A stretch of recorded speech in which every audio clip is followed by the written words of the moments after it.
diwajibkan bagi tiap-tiap orang muslim yang sudah akil balik, yaitu udah usia 15 tahun, udah dia mimpi, udah balik, wajib mengenal kepada Allah. Jadi kalau kita masih kecil sering hafal-hafalan tuh wujud qidam, maka setelah umur 15 tahun maka wajib mengaji apa isinya wujud qidam maka. Apa fungsinya? Fungsinya agar kita bisa mengenal Allah Subhanahu wa ta'ala. Jangan sampai kita jadi orang Islam, itu jadinya orang Islam hanya untung-untungan. Ya, saya mau nanya, ente jadi orang Islam kenapa? Ente Islam gak? Kenapa jadi orang Islam? Kenapa? Karena bapaknya Islam. Hah? Karena orang tua. Berarti jadinya Islam untung. Ya, untung orang tuanya. Kalau enggak gimana? Ya enggak Islam, gitu loh. Ya, andai kok Allah jadikan kita lahir dari bapaknya Kristen, Hindu, Buddha, kira-kira kita akan jadi Islam enggak? Enggak. Makanya orang yang dijadikan oleh Allah beragama Islam, kemudian gedenya dia jadi orang Islam, sampai mati-matinya Islam, terus masuk surga, itu keadaannya berarti Islamnya untung-untung. Masuknya surga juga untung-untungan. Lah, ketika demikian, nanti bisa nggak orang-orang yang di luar agama Islam nuntut sama Allah? Ya Allah, enak dong Habib Soleh jadi orang Islam, bisa masuk surga. Nah, saya jadinya orang Kristen, jadinya orang Buddha, jadi nggak bisa masuk. Kira-kira Allah bisa dituntut nggak? Nggak adil dong. Kok nggak semuanya jadi orang Islam? Yang jadi orang Islam hanya sedikit, yang lainnya di luar Islam. Lah yang masuk surga hanya orang, dan nanti yang nggak Islam nuntut bisa nggak? Nggak bisa. Kenapa? Karena jadi orang Islam itu adalah pilihan. Beda sama kita jadi orang Jawa. Kita jadi orang Jawa milih nggak? Milih nggak? Saya jadi orang Arab milih nggak? Yang jadi orang Cina Ahok tuh milih nggak? Nggak. Itu namanya nggak milih. Tapi kalau agama itu harus sebuah pilihan. Nggak boleh agama itu ikut-ikutan. Makanya orang yang udah jadi orang Islam, beragamanya terus ikut-ikutan, maka nanti di akhirat dia akan disiksa oleh Allah karena tidak menggunakan akalnya untuk berpikir. Seminim-minimnya dia berdosa. Apa dosanya? Kufur nikmat. Diberi oleh Allah akal, tapi akalnya gak pernah dipakai berpikir mengenali agama Islam. Buktinya apa? Ketika ditanya kenapa ente jadi orang Islam, karena bapak saya. Padahal hubungannya apa? Gak ada hubungannya Islam sama orang tua. Harusnya gimana? Saya jadi orang Islam karena saya mengakui Allah sebagai Tuhan dan Nabi Muhammad sebagai Rasul. Maka jadilah kamu orang Islam. Itu begitu. Nah, dasarnya gimana? Karena kenal Allah, karena kenal Rasul. Maka dikatakan awalu wajibin alal insan ma'rifatul ilahi bistiqon. Pertama yang diwajibkan kepada manusia seluruhnya nih manusia, mengenal Tuhan dengan dalil.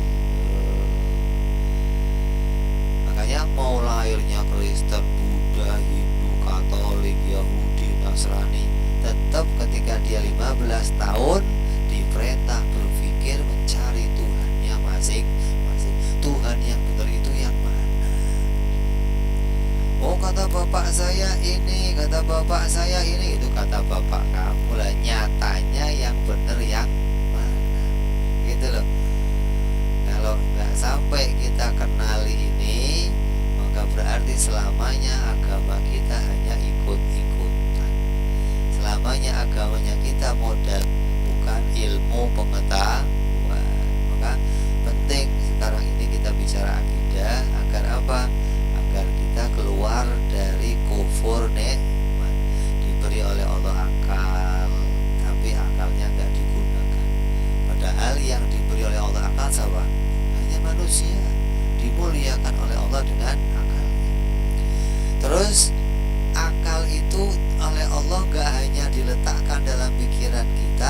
khalqis samawati wal ardi wa ikhtilafil laili wan nahari la ayatin li ulil albab. Sungguhnya kata Allah, aku ciptakan bumi, aku ciptakan langit, aku ciptakan siang dan malam. Itu adalah berguna bagi orang-orang yang mau berpikir. Nah ini akalnya ada tapi mikir gak mau. Kira-kira berarti namanya kufur. Sama aja ente punya mata, matanya ditutup, terus ente jalan. Kira-kira nabrak apa nabrak? Maka yang disalahkan siapa? Ya ente wong punya mata tapi tidak dipakai. Maka orang yang punya akal begitu. Mikir tentang Allah itu sebenarnya mudah banget, cuman gak pernah dikerjakan. Contoh berpikir itu caranya ada dua. Yang pertama, berpikir tentang sesuatu yang kelihatan. Yang kedua, berpikir tentang sesuatu yang tidak kelihatan. Sesuatu yang kelihatan contohnya apa? Ini meja, ini kipas angin, ini pintu, ini televisi, ini mic. Sesuatu yang kelihatan. Sesuatu yang kelihatan, akal kita ketika berpikir untuk mengenalinya gak perlu pakai. Kenapa? Kalau kelihatan ngapain didalilin? Ini buktinya ini meja itu apa? Kalau kelihatan. Buktinya ini mic apa? Kelihatan. Hingga kita nggak perlu pakai bukti. Nah, yang kedua, sesuatu yang mau kita pikir yang perlu pakai bukti. Apa itu sesuatu yang tidak kelihatan? Contoh, malam hari kamu tidur, pagi-pagi kamu bangun, lantai di halaman basah, pohon-pohon basah, jalanan basah. Kira-kira yang terjadi semalam apa? Dia lihat hujannya enggak? Kok bisa tahu? Nah itu ada bukti, itu bisa mikir berarti. Pintar berarti pikiran kamu. Hujan yang enggak kelihatan tapi bisa tahu kalau semalam ada, karena ada buktinya. Apa buktinya?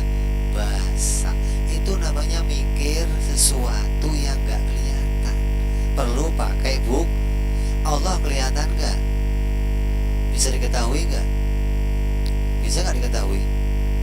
Bisa gak diketahui? Hujan aja yang gak kelihatan kita bisa tahu semalam ada. Dengan apa caranya? Bukti, gitu loh. Adanya Allah juga ketika kita mau berpikir bisa dibuktikan.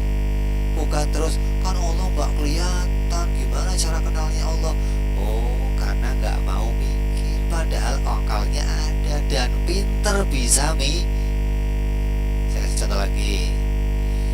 Kamu punya motor, kamu pulang dari pengajian, sampai rumah kunci motornya ada, surat-surat motornya ada, tapi motornya gak ada. Kemana? Kuncinya ada, suratnya, motornya gak ada. Kemana?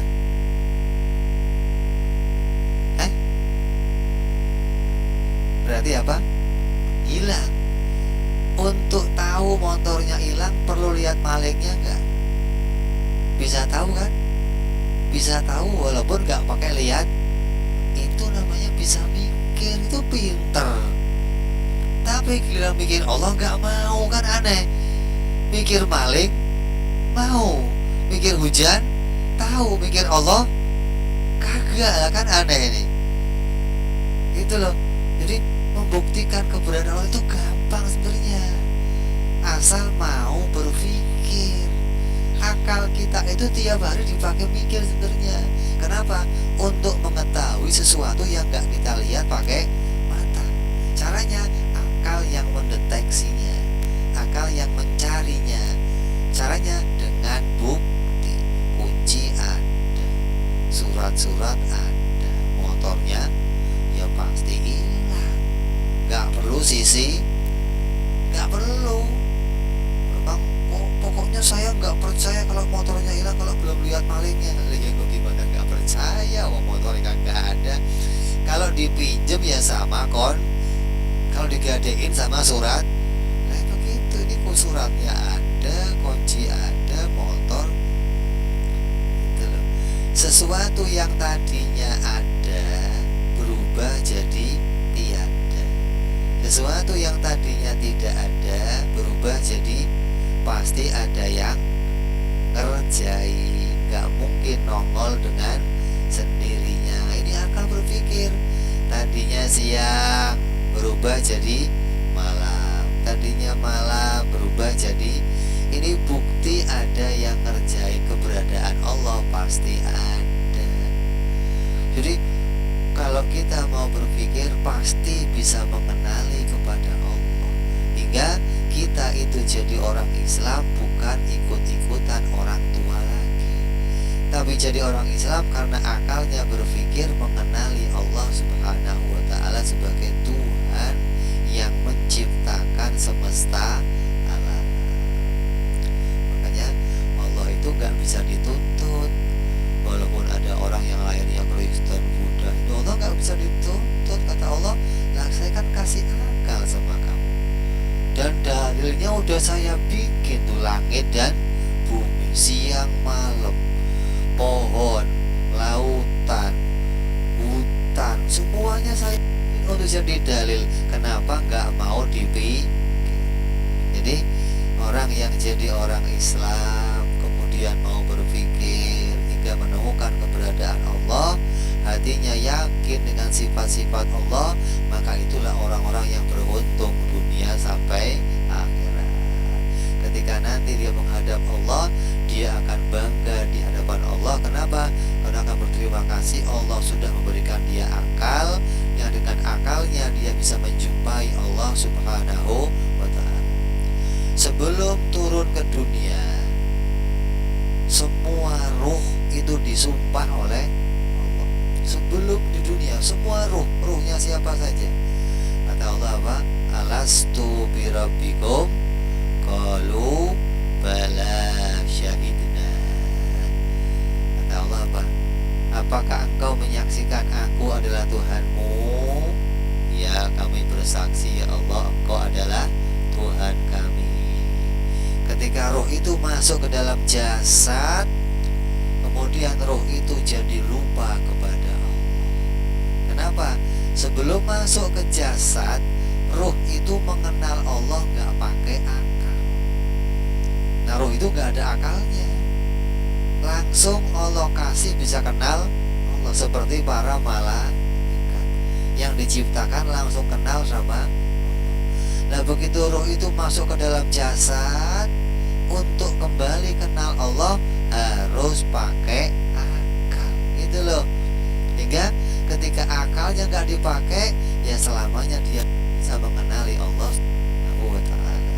Ini butuhnya seseorang diperintah oleh Allah untuk berpikir. Di Al-Quran ada ratusan ayat yang merintahin kita mikir. Afala ta'qilun, afala tadabbarun, afala tubsirun, afala ta'lamun. Tapi kenapa yang kita kerjain cuma wirid aja lah. Baca zikir, wirid, hizib, mau gelut, mau berantem aja bawaannya. Mikir. Yang pertama alasannya waktu kecil kita diajarin nulis. Belajar gak nulis? Baca belajar gak? Makan belajar gak? Pakai baju belajar? Naik sepeda belajar? Yang kurang apa? Mikir. Gak pernah diajarkan caranya mikir, hingga dianggap itu ya jalan gitu aja, hingga tanpa tahu gimana caranya berpikir menemukan Allah Subhanahu. Andai ada yang mengajarkan ilmu ini sejak kecil sama kita, kita akan tahu, oh begini toh